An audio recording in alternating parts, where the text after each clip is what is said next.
Well, first game, easy for him on the sidelines over there. Yeah, the team looked really good. Yeah. I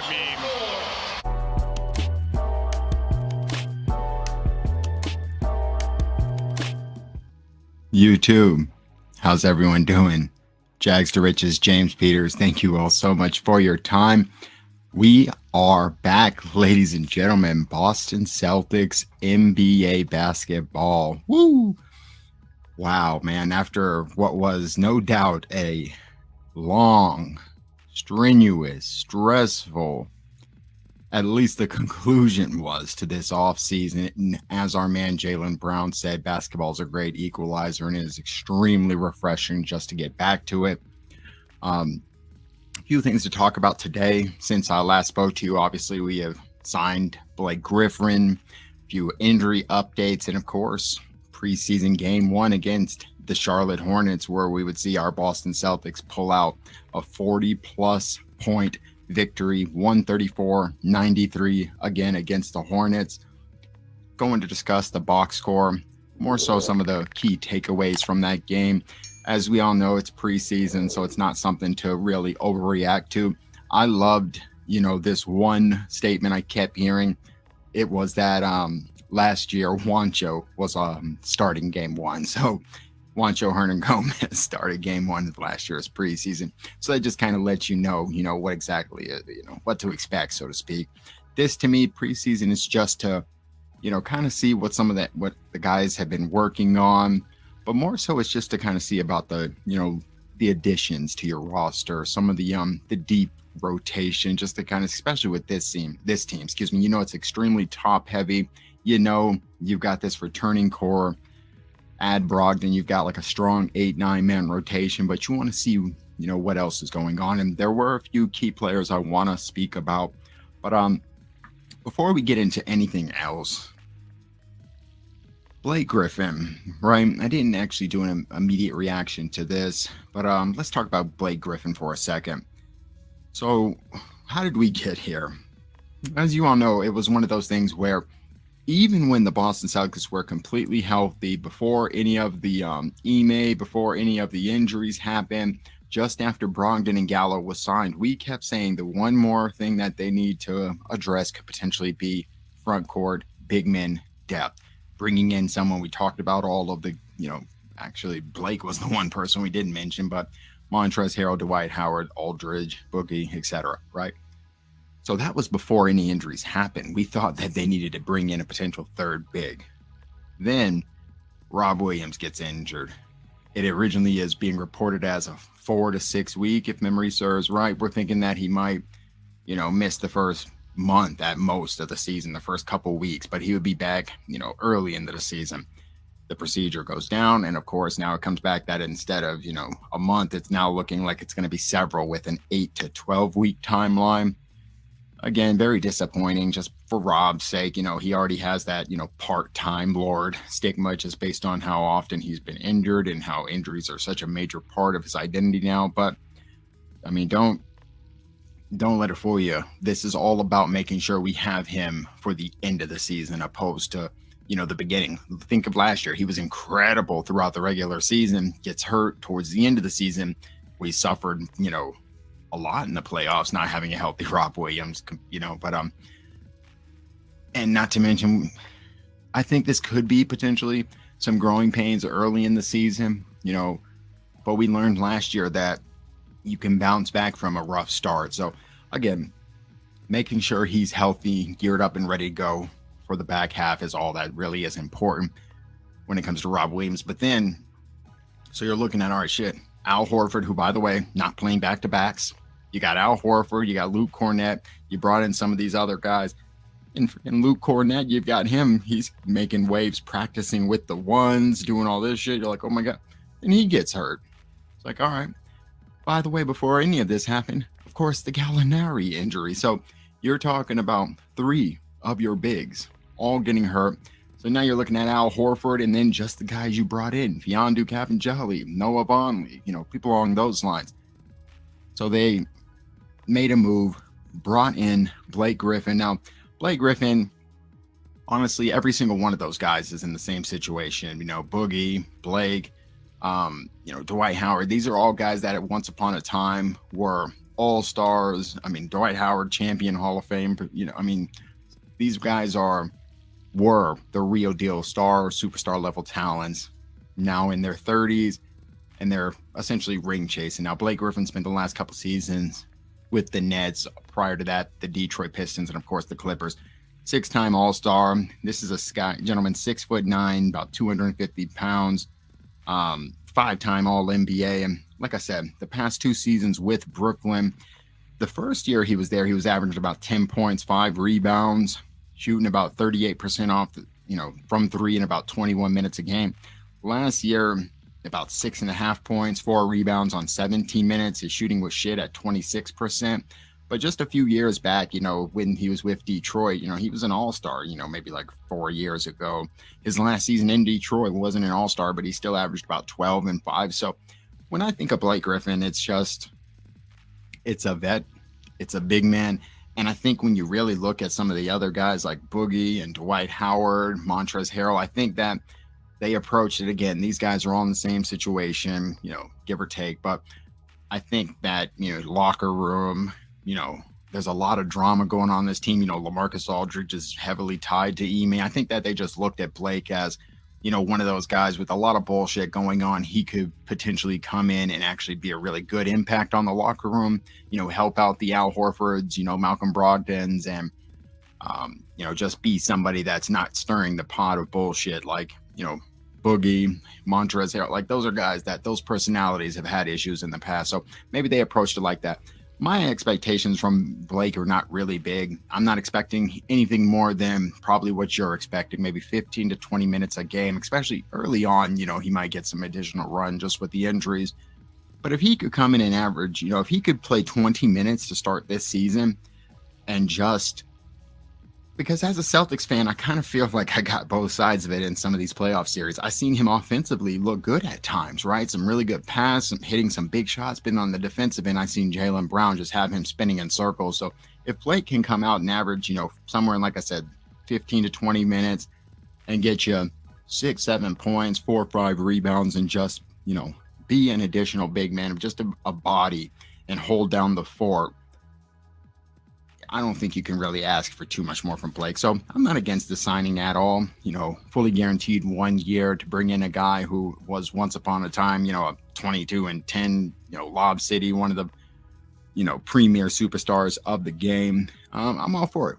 Why not? Especially when you look at everything else that was potentially out there. I've heard people talk about, Melo and this and that. Again, Melo's not going to be coming in potentially playing center for you, whereas Blake Griffin can and has. He did with the Nets. So I think, again, it was just a position of need, a body of need, and, why not? Shit. Especially if you look at how they played in this preseason game, which we're going to get to next. It doesn't look like, there is some other bright spots when it comes to the front court, and I'll speak on it in a second. So adding Blake to that, we'll see. Like I said, not getting my hopes up too high, but I do think he still has some left in the tank to contribute.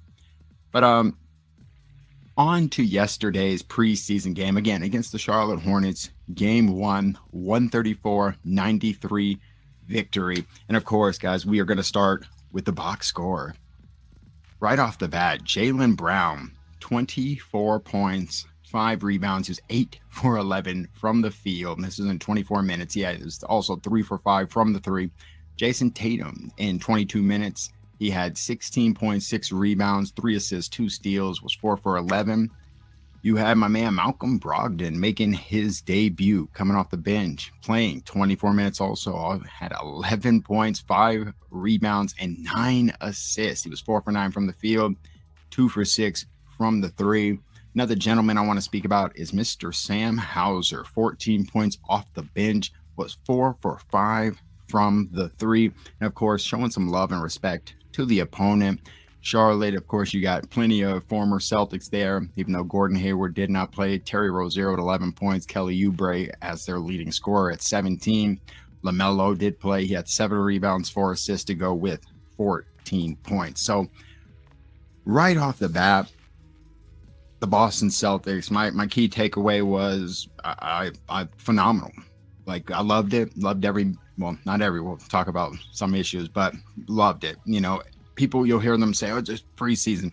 I'll tell you what, I would rather be, and I don't give a shit what season it is, preseason, regular season, postseason. I will always be the team that won by 40, then lost by 40.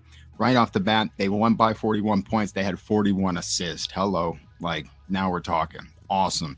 They shot they shot 47% from three, 57% from the field, to the Hornets 15% from three, 34% from the field.